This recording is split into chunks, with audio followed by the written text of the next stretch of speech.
This episode is brought to you by Fox One. Watch all 104 matches of the FIFA World Cup live in 4K for just $19.99 a month with 3 days free. Build your own multi-view, choose up to 3 streams, and follow player spotlights. Stay on top of every moment with live stats, highlights, and instant replays. The FIFA World Cup, streaming live on Fox One. Offers are subject to change. See fox.com for complete terms and conditions. Listen, all you New Yorkers. Excuse me, taxi. Okay, we're looking around. This is the 77 WABC minicast.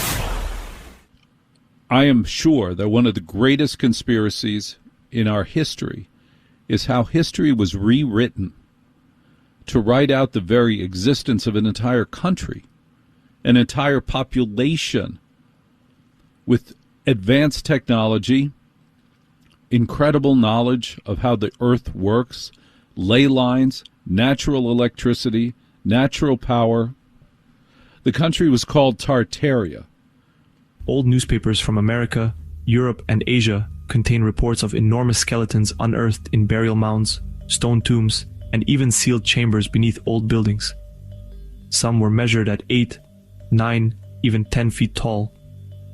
They were often buried with weapons or tools so large that no modern human could wield them. In some cases, these finds were photographed, documented, and sent to museums, only to disappear into storage or be lost completely. In others, the remains were quietly reburied with no public explanation. Those who believe in the Tartaria theory suggest these giants may have been its rulers, descendants of an ancient bloodline with knowledge and abilities far beyond our own. If true, erasing them from history would have been a way to erase the legitimacy of the civilization itself. After all, if we're convinced such beings never existed, we're far less likely to believe in the world they once ruled. One of the strongest arguments for Tartaria's advancement is found in its architecture. All over the world, in structures supposedly built independently, we see the same repeating elements: tall spires, domes, copper-topped roofs, and decorations that look a lot like antennas. Historians say these are just decorative, but copper is an excellent conductor of electricity, and many of these pieces are placed exactly where you would put them if you were trying to collect or send out energy, right at the highest points of the building, often lined up with others nearby. Some believe these buildings were part of a global energy network, harvesting the Earth's natural electromagnetic field to provide wireless power. The same design patterns appear again and again, as if the builders all had access to the same blueprint, despite being separated by continents and oceans. It's as if the knowledge of how to build these structures survived a great catastrophe, but the understanding of how they worked was lost. There were multiple great catastrophes between 1750 and 1800. Multiple ones, including mud floods. When you see in center cities, when you see excavation of roads in the middle of town, and they go down 2-3 stories below the buildings that are on the surface. Down there isn't just road. Down there are 2- and 3-story building facades. The buildings that you and I see on top of the street are often built on top of buildings that existed below the street. Well, how those buildings get below the street? It isn't just adjusting the street grade, which would be 1 or 2 feet. This is 2 or 3 stories, 2 or 3 floors. How did that happen? In the 1700s, 1750s, throughout the country, there were massive rainstorms. There was extraordinary flooding, resulting in mud floods. And the mud floods filled up these caverns, filled up these valleys, causing the need for a new level of road. And the newer, higher level of road is where buildings were built that you and I see today. But below those buildings are the facades of older buildings, much older buildings. Common sense. Look at what we're looking at. Just use common sense. You look at the train terminals, government buildings, warehouses, cathedrals built in the 1700s.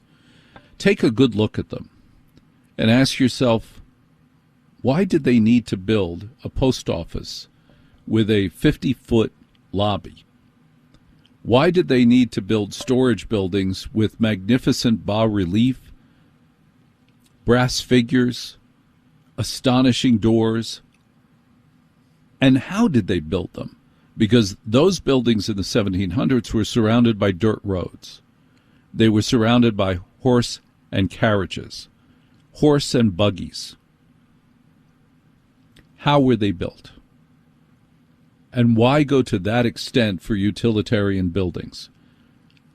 Those buildings, I would suggest, were not built in the 1700s.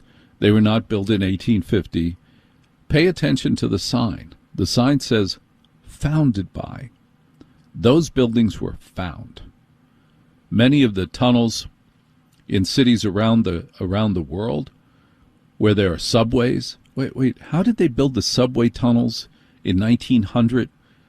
Today, when we want to build a subway tunnel in New York City, like the 2nd Avenue subway, gee, that only takes 10 years, 20 years with the equipment we have today.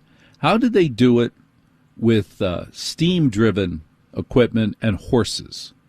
How exactly did that happen? I don't think it did.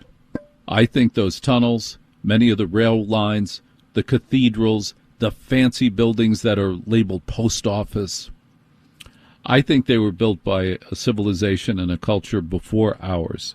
They were here. When the Europeans came to the United States, to America, much of the architecture was already here, and we relabeled it founded.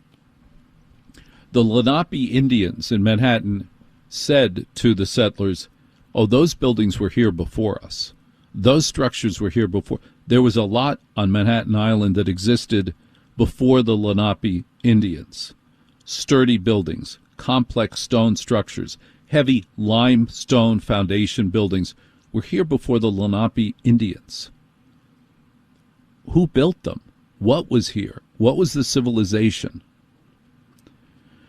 It was Tartaria. Now, much of the civilization from 1700, before 1850, was wiped out by fires, intense, crazy fires. We know about the Chicago fire, leveled Chicago, but at the same time, during the same period, there were vicious, remarkable, huge fires to Midwestern cities throughout the country, east to west, wiped out those cities by fire. In Peshtigo, Wisconsin, a firestorm consumed the entire town in approximately 1 hour. Between 2,000 and 2,500 people perished, making it the deadliest wildfire in American recorded history. The fire burned 1.2 million acres. Survivors describe winds strong enough to lift adults off the ground, flames that moved faster than a person could run, and a heat so intense that people crossing open ground simply burst into flame without being touched by visible fire.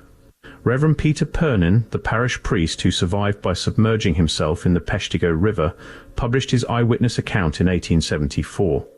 He described a phenomenon that doesn't match any normal wildfire behavior.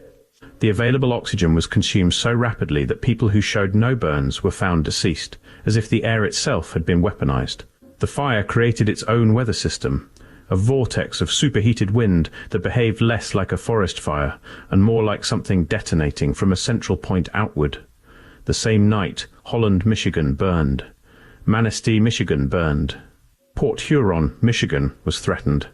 Across 225 million acres of the upper Midwest, fires erupted simultaneously. The National Weather Service confirms these fires broke out across 3 states at the same time on the same evening. The official explanation is drought, lumber debris, and a cold front with high winds. Reasonable, except for one detail that has nagged researchers since 1883, the simultaneity. In 1883, a hypothesis emerged that fragments of Biela's comet had struck the atmosphere and ignited the fires from above. A comet started those fires. A comet ignited the atmosphere and set cities throughout America on fire and destroyed them. Comets destroying cities, mud floods destroying cities, cultures destroyed. And as a result, a new layer of challenge arrived, which was there were very powerful people in America at that time that did not want power, heat, to be propelled by ether, by free electricity, by energy that was in the ground, in the atmosphere, and wasn't oil, wasn't anything that could be metered. Well, we can't have that. Nikola Tesla found that out. That is the greatest conspiracy of our time. The elimination of Tartaria and the elimination of free energy. It's amazing. You and I will review this at great detail every night. We'll learn a little more every night.